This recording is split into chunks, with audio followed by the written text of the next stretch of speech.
سر یہ بتائیے گا کہ یہ تو اب بڑا ملین ڈالر کوسچن بن گیا ہے کہ آیا حکومت کے پاس نمبر پورے ہیں یا نہیں ہیں؟ کچھ نون لیگی لوگ کہہ رہے ہیں کہ نمبر پورے نہیں ہیں، کچھ کہہ رہے ہیں کہ نمبر تو بہت پہلے پورے ہو چکے ہیں۔ تو اب یہ بڑا کنفیوژن ہے، اس کنفیوژن کو کیسے دور کیا جائے؟ بسم اللہ الرحمن الرحیم۔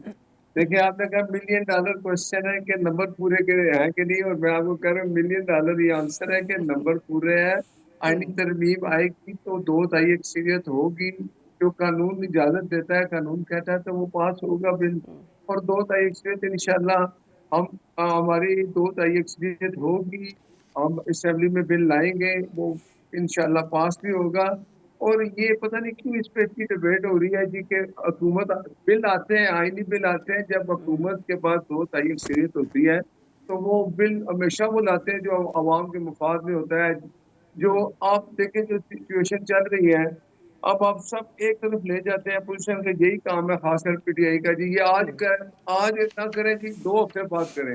یہ کیا ہے، 2 ہفتے پہلے کیا ہوگا؟ بات یہ ہے کہ آئینی جو عدالت ہے وہ تو ہونی چاہیے۔ آپ مجھے بتائیں کہ ایک 60,000 65,000 کے سپریم کورٹ میں پڑے ہیں ججز، اگر یہ جو آئینی بل کے متعلق یا کوئی بل پاس ہوتا ہے اس کے لیے اپیشن چلی جاتی ہے سپریم کورٹ میں، سپریم کورٹ کا فل بینچ بیٹھ جاتا ہے، 6 6 دن 7 7 دن وہ کنٹینیو چلتے رہتے ہیں۔ تو یہ بہتر نہیں ہے کہ جب آئینی عدالت ہوگی وہ یہ سب دیکھیں گے، اور سپریم کورٹ کے جو ججز ہیں، جو چیف جسٹس ہیں یا باقی ججز ہیں، وہ عوام کو ریلیف دیں، جن کے کیسز ہیں 302 کے ہیں، کوئی خاون بھی کا جھگڑا ہے، کسی آپس میں 100 پرابلم ہے، ان کو ریلیف ملنا چاہیے۔ اور یہ جو آئینی عدالت ہوگی یہ ساری چیزیں دیکھی، تو اس میں بری بات کیا ہے؟ مجھے تو یہ سمجھ نہیں آتی۔ اور جب بل دیکھیے، مولانا صاحب ایک تیرک سیاستدان ہے، آپ نے دیکھا جب یہ ابھی ایک حکومت نے سب ہم بیٹھے اے پی سی ہوئی، اس میں سب سیاسی جماعتیں تھی، اس میں جماعت اسلامی بھی تھی، مولانا صاحب بھی تھے، لیکن وہ فتنہ جماعت، وہ جماعت جس کو ہم اپوزیشن نہیں کہتے، پی ٹی آئی جماعت، ان کا جو کام ہے، جو ان کا ٹریک ریکارڈ ہے، وہ دیکھیں کیا کر رہے ہیں۔ وہ تو کبھی بھی نہیں چاہتا عمران خان جس کا نام ہے کہ پاکستان میں امن آئے، کوئی نہیں، لیکن خوشحالی ہے۔ میں ناصر تو صاحب، سر میں اسی میں ایک سوال آپ سے کرنا چاہ رہی ہوں۔ چلیے، پی ٹی آئی کا تو اپنا ایک موقف ہے نا، انہوں نے احتجاج کیا، ٹھیک ہے، وہ اس سے باہر رہنا چاہتے ہیں۔ سر یہ جو جے یو آئی فے ہے، ان کی ملاقات ہوئی میاں نواز شریف صاحب کی مولانا صاحب سے اس اے پی سی کے موقع پر، اور بظاہر لگ رہا ہے کہ کچھ برف پگھلی ہے دونوں جماعتوں کے درمیان، لیکن ان کی طرف سے یہ کہا جا رہا ہے کہ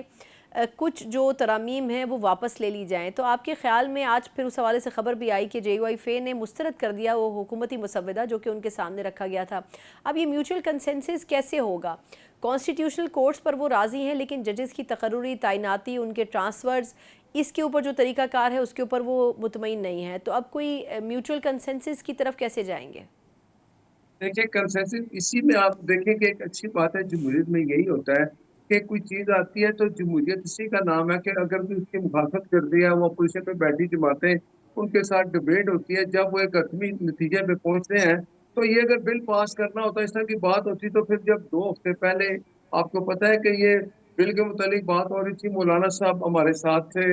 اور ہمیں خوش فہمی تھی کہ اب وہ راضی ہو گئے ہر چیزوں پہ، لیکن جب انہوں نے مسودہ پڑھا، انہوں نے کچھ چیزوں پہ اعتراض کیا، اس میں ہم رات 12 ساڑھے 12 بجے تک اس میں اب پی ٹی آئی بھی بیٹھی رہی، ہم کسی نتیجے پہ نہیں پہنچے، تو انہوں نے کہا ہمیں ہفتہ 2 ہفتہ اور دے دیں، وہ دے دیے۔ تو یہ تو ایک اچھی بات ہے کہ ایک ڈبیٹ ہو رہی ہے، اور اگر دونوں کے کنسنسس سے چیز ہو جائے تو اور اچھی بات ہے، لیکن 2 تائی اکثریت اگر حکومت کے پاس ہو تو بل پاس کرنا ان کا حق ہے، یہ حق کوئی نہیں لے سکتا۔ اور میرا خیال ہے کہ حکومت اگر بل لائے گی، 2 تائی اکثریت ہوگی، 2 تائی اکثریت ہمارے پاس ہوگی، نمبر پورے ہوں گے تو انشاءاللہ یہ بل پاس ہوگا، اور اس کا آنا ضروری ہے۔ بالکل ٹھیک